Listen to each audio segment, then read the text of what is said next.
Agree or disagree? How your kids treat you when they know 100%. 100% agree. 100% agree. 100%.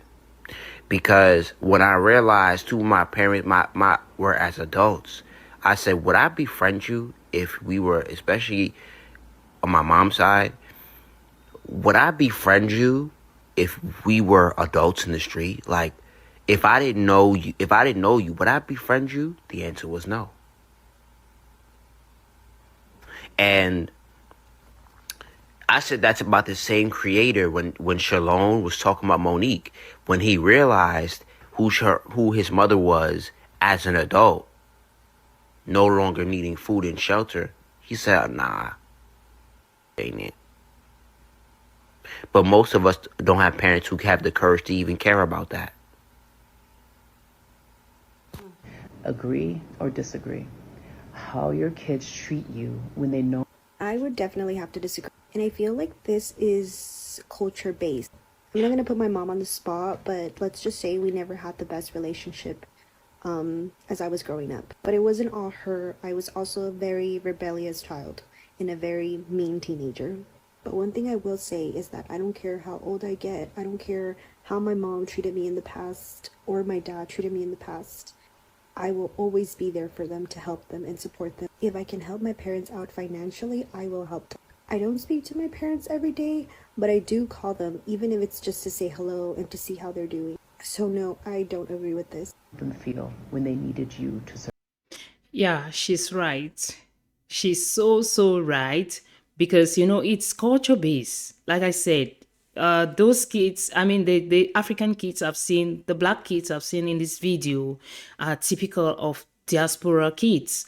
But kids who are based in ground zero in Africa, like real for real, will not talk about their parents in this manner because it seems to be like it's something that's general. Like if you see one parent doing it, you see your neighbor doing it, you see your auntie doing it, you see your uncle doing the same thing, it turns out to be something that is normal. You don't see it as a problem. You only see it as a problem when you listen to people like this talking about it as a problem. Because most of, like, there is this common saying, African proverb, that a child is born just to their parents, but they are raised by a child is born just to their parents, but they are raised by the community. It takes a community to raise a child. That's the proverb. It takes a community to raise a child while, because most of the time parents are all out there hustling. Most of them go to their jobs. Some of them go to the market. Some go to the farm. This is Africa I'm talking about. And what happens? The neighbors, the aunties, those who are around the compound, the community, those are the people that take care of the kids who are left behind by their parents who have gone out to hustle. So it's kind of a community, and they take full responsibility for every kid that they see in the community.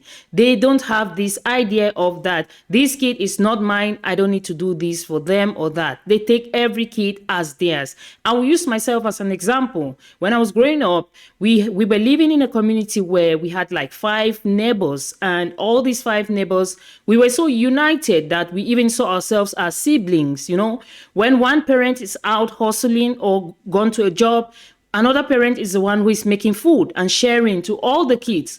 We will sit around her fireplace, and she'll put our plates around the fireplace and put food on every plate. No matter how small the food is, she'll make sure the food is shared to everyone and will get equal and good portion. And we'll eat, we'll be so happy, we'll be full, and she'll make sure she takes care of us before our parents come back. And it happens the same. When she's out, my mom will do the same for her own kids and all the other neighbors as well. So this is something like, it's culture based. And when we grow up, we don't sit and think that, oh, my parent wasn't really there for me all the time. It was my neighbor who took care of me, No. When we grow up, when we go back to our community, we see all our community members, all our community mommies and daddies as our own mommies and daddies, and we treat them like as if they are our mommies and daddies. So Most of the time, I see the complaints about parenting, how kids will grow up and they'll treat their parents how they treated them, from mostly people in the diaspora, black kids who were born and raised in the diaspora. So she is so right. It is mostly culture based. Survive. I got that passage from. That is 100% accurate, and that's coming from like the daughter who I went through the phase of I hate my mother, she's making me do this, that, and the third, and honestly she only wanted the best for me. And I grew up around kids with strict parents. Don't get me wrong, my mother wasn't laissez-faire, like she still was strict, but like it wasn't as bad as I had thought it was back in the day.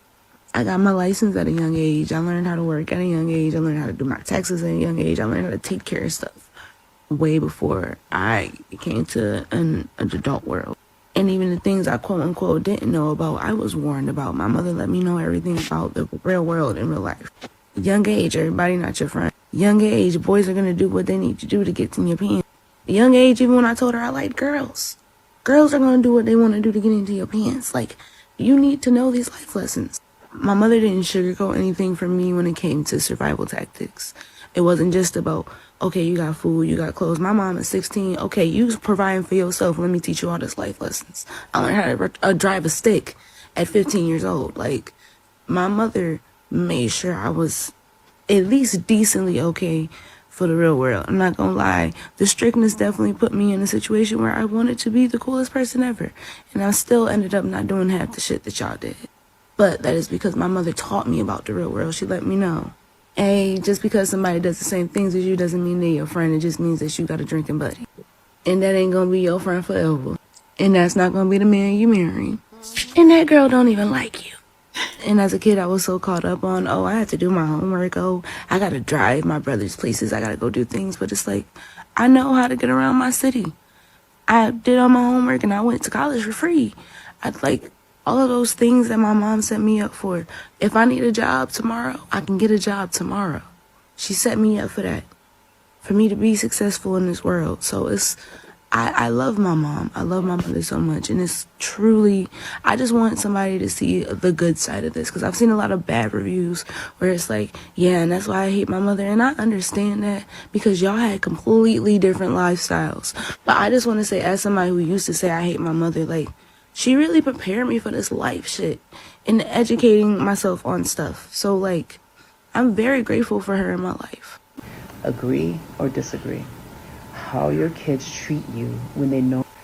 This is very important, and I don't think enough people talk about it. Do you feel like the way your kids treat you are a reflection of how you treat them? Yes or no? I 100% agree. I'm speaking from my personal experience. If you do not have a solid foundation, your empire will crumble. Mm-hmm. I have 3 children, 14, 10, and 5, and I do nothing more but be a mom. It's like my only goal. Everything else is extra because, hold on. They need me to survive. They need my guidance. They need my love. They need my nurturing. They need me. They need all of me, just not a little piece of me. And they do not need the hurt and broken part of me. So it was my job to heal as a person and as a mother. Mm-hmm. And coming from someone who grew up with no parents, that was hard. At first, it was hard because there was no guidance. You know, all I knew was what I seen and what I had been taught. But I also knew that I didn't like that. So I did something different. And I'm still healing. Like, don't get it. I'm still on my healing journey. It's just amazing that I get to take my kids on my journey with me. And none of us have to heal by ourselves. It's important to have conversations with your children. It's important to know their mental. It's important to know how they feel when they wake up in the morning. And it's also important to know what kind of mind state they in before they go to sleep. Mm-hmm. Being a parent is so much more than just feeding, housing, and clothing. I agree. Like, man, that's not enough. Because when you get older, like they need you to survive right now, you have to realize if you make it that old, you're going to need somebody help to survive also. And we're not talking about just like a partner. We're talking about your children. You're going to need, just like they needed they butts wiped at a point in time, you may be in that situation where you need that too. The last thing you want to do is get to that old age and realize that you have nobody. Because you never did the work. You kept ignoring when they would try to talk to you and try to tell you how you could be better and what you didn't do. You didn't want to hear that. It was just, I did everything that I could do, and I gave you everything, and I made sure that you ate and had clothes, and you never asked me how I felt. Boop. How my day was. You knew I was hungry, so I just had to eat whatever you felt like giving me. Like, it was never could have an opinion. Ooh. Oh my God. Hell would freeze if you was to have an opinion. And it's just sad that nobody ever like gave them the fundamentals that they needed. Because a lot of these older folks are just doing what their parents did to them. Was house them, feed them, clothe them. Mm-hmm. That was love to them. Yep. And for us millennials, that's just not good enough anymore. We need more. We deserve more. And yeah, I am in the business of breaking all of my generational curses. And it kind of sucks because my mom isn't here. She died in 2017, but to give a little backstory on that, my mom was a chronic alcoholic, heroin and crack cocaine addict. So mentally, she was never there. Like, physically, she was never there. So it kind of sucks that, well, I guess it really don't suck because, well, I guess, I don't know. When I think about that, it's just kind of like, But I really just say all of this to say, because I feel like I'm all over the place. I should have, like, wrote my thoughts down before I got on here and started rambling. I really just say all of this to say, heal yourself. Young people, older people, whoever looking at this, heal yourself so you could be a better person. Yep. And you can grow to be a better person. You could be a better person for the people that's around you. 100. Because you never know who you may need. And it's one thing about them tables, baby, they turn. You would be thinking 1 minute, like, oh, I'd never be in that situation, you know, and then you be in that situation. So, and I'm actually in this situation with my grandmother right now, and it's so hard to be there for her. Like, I know I love her, and I know that she loves me, but she missed it. And at her old age, I don't think she's even trying to get it. So, yeah. Like, how do you expect for me? I'm not even going to say expect for me to be there, because she doesn't expect for me to be there like no one else is. I'm just here. When you know that you wasn't there for me. I was living my life with somebody else. You did what was best for you. Mm-hmm. And now you need help. Ain't that something? So heal yourself. Whatever hurt, anger, madness, which is all really the same thing. The anger and the madness is only stemming from the hurt. Let the anger and the madness go and focus just on why you feel hurt. I don't care how far back in time you have to go, baby. Go. So you have to start. You have to start the process. And it's not going to be an easy process, but it's going to be a process that'll be so worth it. So worth it. It's going to make you a better person, and it's going to make everybody around you feel better. Because now you're just dripping love. And I drip love. So when it comes to her, I be like, why don't I want to love you? And it makes sense because, girl, you didn't make me feel like you loved me. Okay, we could start there. We ain't gonna start there, but yeah, you know. So love yourself. You deserve to be a better person. You deserve to let that hurt and that anger go. Mm-hmm. Love yourself so you can love people properly. Exactly. Peace and blessings, guys. And not too much on my nails. I know I need to redo them. Bye, y'all. If you give love, you get love. If you don't have love, you can't give love. So many people sharing their thoughts about how kids will treat you how you treated them. When your kids grow up, they're gonna give you love the same way you gave them love. And some people say it's based on the culture where you come from. Some people say no, it doesn't matter the culture. It's all about the kid. If they feel that they were loved, they're gonna show you love. So guys, let's continue the conversation in the comment section. Please feel free to drop your thoughts. Thank you all for watching. Don't forget to subscribe, guys. I see so many people watching my videos, but no subscription.